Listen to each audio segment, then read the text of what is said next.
Tako, jaz sem že v polni pripravljenosti na to, da se počasi zazibamo v spanje, mi pa si pred tem najprej poglejmo, kako lahko ta ritual res izboljšamo.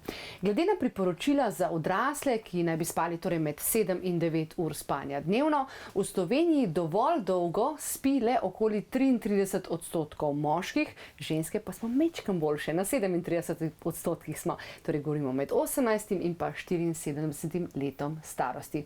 Ostali pa spijo premalo. Ni zdaj to zastrašujoče, samo tretjina ljudi spi toliko, kot mora, ostali pa so neprespani.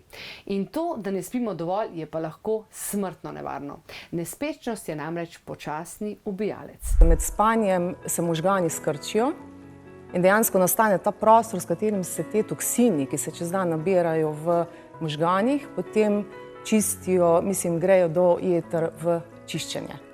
Zanimivo. S tem so tudi dokazali, pojasnili v bistvu, zakaj te manjše živali spijo dlje kot pa večje. Recimo evolucijsko ni normalno, da netopir spi 20 ur na dan, slon pa recimo 3 ure čez dan.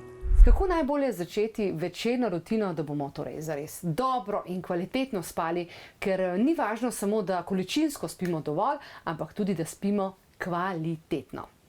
Torej, naša priprava se bo začela tako kot danes, kot sem se jaz že pripravila.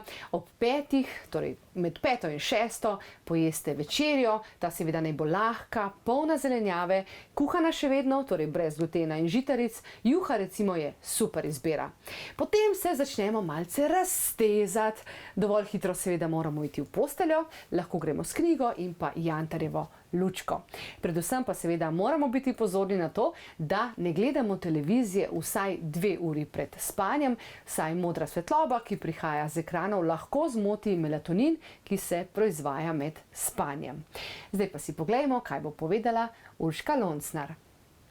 Po mojem mnenju je največ, kar lahko ljudje naredijo, da lažje zaspijo, da si ustvarijo nek ritual. Ampak to ni, da zaspijo s telefonom v roki, ampak da zavestno grejo v to, da izklopijo pravočasno. Prvič, da nehajo piti po 7 uri, če gre, tekočine, drugače bojo se zbudjali in lulali po noči, da ne jejo 3 ure pred spanjem, vsaj 2. Potem pa, da če že morajo imeti ekran, da ga res vsaj tisto uro pred spanjem ugasnejo, prižgejo si svečko, naredijo kakšno meditacijo ali pa se pogovarjajo s partnerjem in zavestno ustvarijo tisti mir, ki jim bo potem omogočal kvaliteten spanec.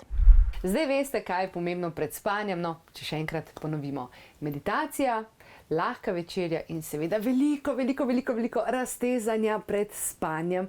Jaz pa seveda priporočam še nogavičke, namreč z njimi dokazano zaspimo 15 minut prej, če ne še več, pa še izjemno dober spanec imamo. Še več člankov seveda na temo spanja in predvsem tega, kako lahko naše telo regeneriramo po noči, pa najdete na spletni strani klepetobkavi.si. Ogromno priročnikov vas tam čaka pod zavihkom, brezplačno pa jih najdete.